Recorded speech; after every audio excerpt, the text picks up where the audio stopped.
हरिहर बसवा कटायो मोरे बाबायर नवा नमाड़ो छवाई रे लाल नवायर हरिहर बसवा कटायो मोरे बाबा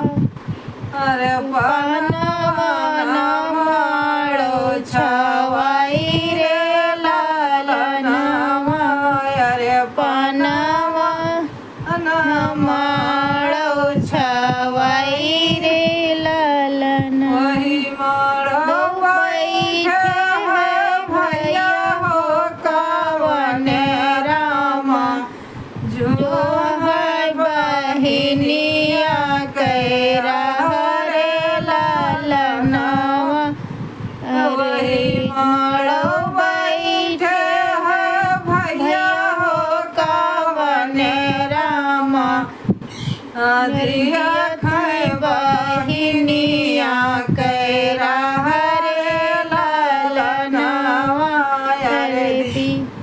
दिया खाए बहिनिया कैरा रे लालनवा बहिनी बिना हम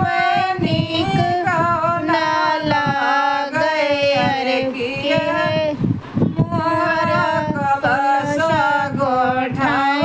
रे लालनवा अरे किए मोरा कलसा गोठाई रे लालनवा बहिनी बिना हम निक ना लागे अरे किए मोरा कलसा गोठाई रे लालनवा अरे किए मोरा कलसा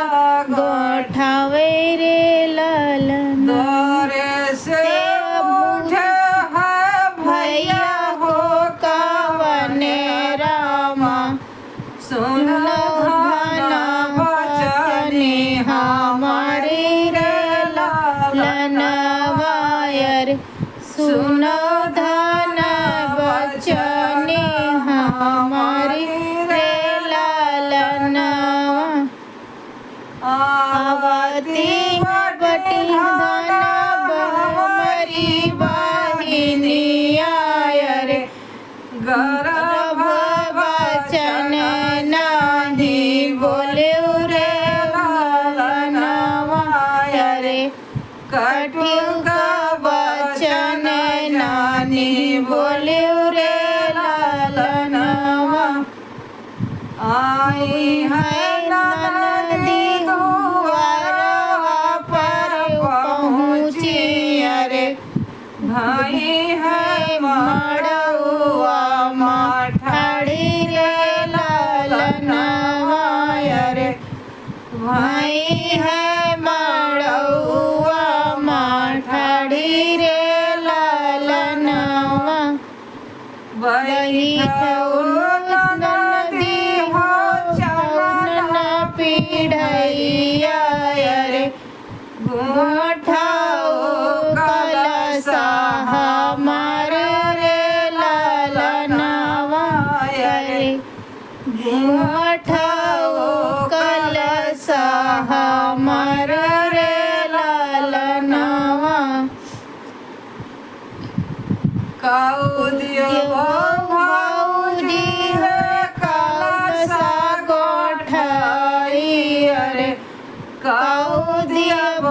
हमें उपहार रे लालनवा अरे कौदियो भौजी कलसा गोठाई अरे कौदियो हमें उपहार रे लालनवा अरे कौदियो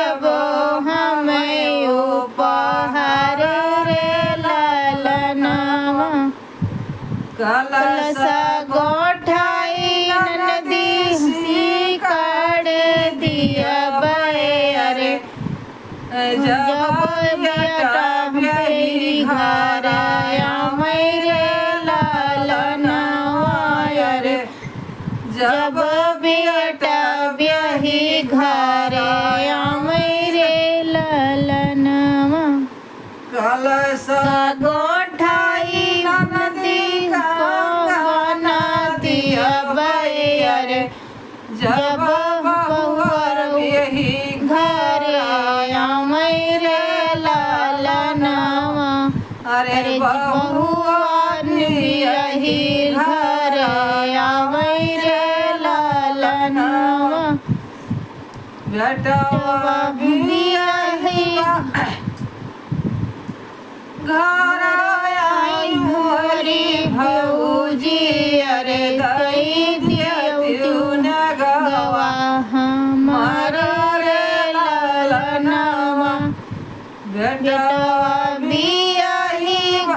जब आई मोरे भौजी अरे दई दियौ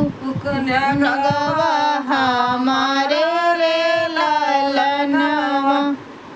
चुप राहियो नदी हो अब जाने बोलो यारे पर बेटवा पातो ही रे लालनवा रे पर देव बेटवा पातो ही रे लालनवा अरची परची भौजी अंगना ठाड़े भाई अब गई जौन गवा हमार रे लालनवा अरे अब दौजी अरे अब जौन गवा हमार रे लालनवा नहीं पाइन नदी हो बेटवासी कड़िया रे कैसे दिन गवा तो हर रे लालनवा नहीं पाइन नदी हो बहु हरि कांगनवा रे कैसे दिन गवा तो हर रे लालनवा अतनी बचन जब सुनली नदिया रे रोत के चली ससुरारी रे लालनवा अरे रोत के चली ससुरारी रे